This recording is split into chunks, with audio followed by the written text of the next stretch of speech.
Ladies and gentlemen, today is May 25th, which is the real Star Wars Day, not May 4th. And that's just for advertising. But that's not what this video is about.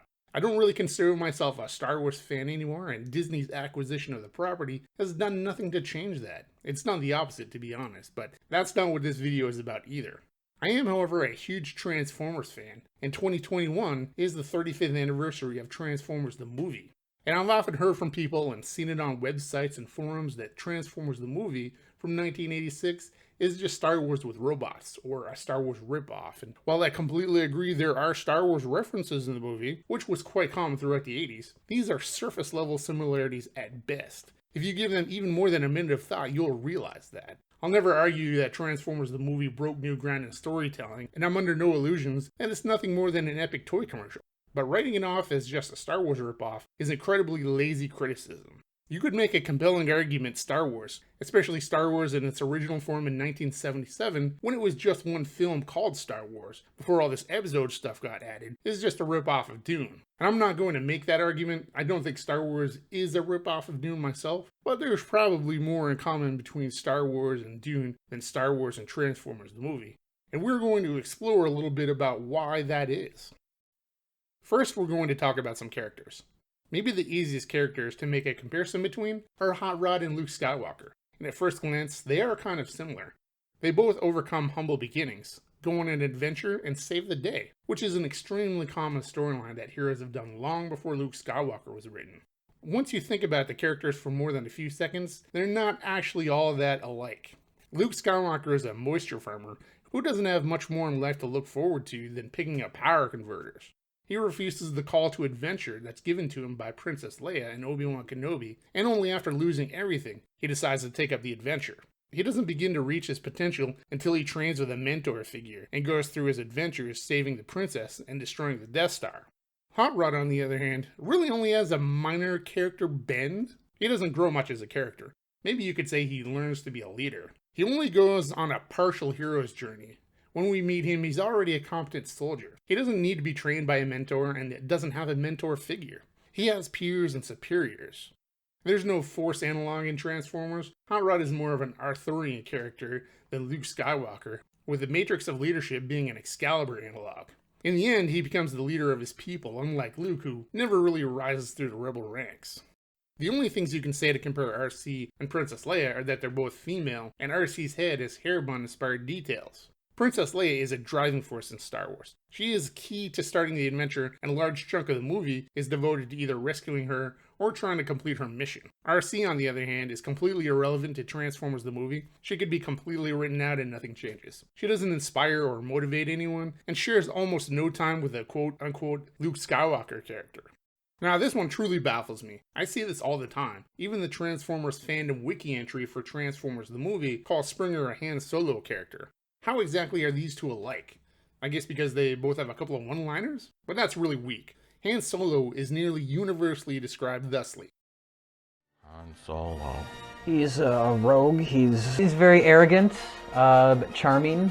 Roguish, if you will. Han Solo is totally dashing. Wannabe dashing. He fancies himself a playboy. So, like, he's a smarmy, cocksure, womanizer? Scoundrel. He is pig-headed. Completely sexy. In like a bad boy sort of way, where like he's gonna ride the line. He's got a bit of a dark streak to him with, shooting Greedo in the bar. But also, deep down, has the thief with the heart of gold. That's his character, really. Does this really sound like Springer and Transformers the movie? Springer is not out for himself. He doesn't care about getting rewards or getting paid. He doesn't have a dark side to him or have to kill anyone because he has a bounty on his head. He's just a soldier that does his job. He doesn't even speak directly to the quote-unquote Luke Skywalker character and is not pivotal in defeating the bad guy. This comparison is pure laziness. Unicron spends most of the movie as a giant metal sphere that destroys planets, so obviously he's just a transforming Death Star. Never mind that Unicron is not only an actual character, but ultimately he's the main villain of the movie. He's not a tool for someone else to use. On the contrary, he uses Galvatron as his tool to do his will. Unicron is essentially a force of nature, consuming planets in his way by eating them, not blowing them up with a laser. He's more akin to Galactus than the Death Star.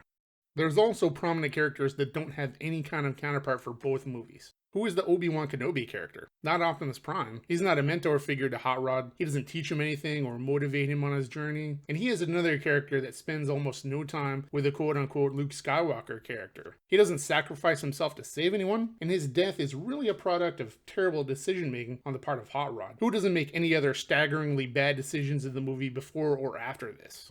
While Cup spends a lot of time with Hot Rod and is an older, more experienced character, he's not Obi-Wan either. He's more of a peer to Hot Rod than a mentor. He doesn't teach him anything other than the universal greeting. He doesn't sacrifice himself to save Hot Rod. Hot Rod actually fixes Cup after he's been injured later in the movie.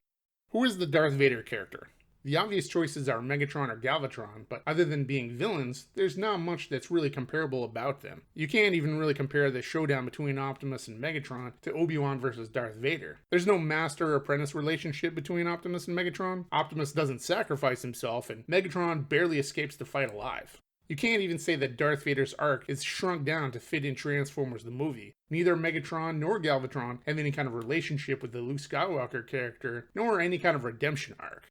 And who is the Star Wars counterpart to Ultra Magnus? Ultra Magnus is not an insignificant character in Transformers the movie and has no real parallel in Star Wars at all. Now let's take a look at the stories, which again at first glance seem quite similar. A young hero rises up to stop the bad guys and destroy the big metal ball. And once again, if you think about it for more than a few seconds, the way each of the plots plays out don't really match up. The iconic cantina scene in Star Wars has no counterpart in Transformers. The Battle of Autobot City in Transformers the movie has no counterpart in Star Wars. There's no rescue of a princess, and even the way each of the big planet destroyers is defeated is completely different. In Star Wars, Luke Skywalker uses the Force to fire a proton torpedo into the thermal exhaust port of the Death Star, causing it to be destroyed. In Transformers the movie, Hot Rod is transformed into Rodimus Prime by the Matrix, defeats Galvatron, and uses the power of the Matrix to destroy Unicron. And once again, Transformers is far more Arthurian. The Matrix of Leadership is an ancient artifact with great power. It's not the Force, which is a magical energy that people can tap into to do special things. I feel like I've made my case pretty well. I could go into much more detail, but I'm probably being far too pedantic about this as it is. What do you guys think? Do you disagree with me? Do you want to have a conversation about this with me on a live stream? Let me know in the comments. Until next time, this is Prime, signing out.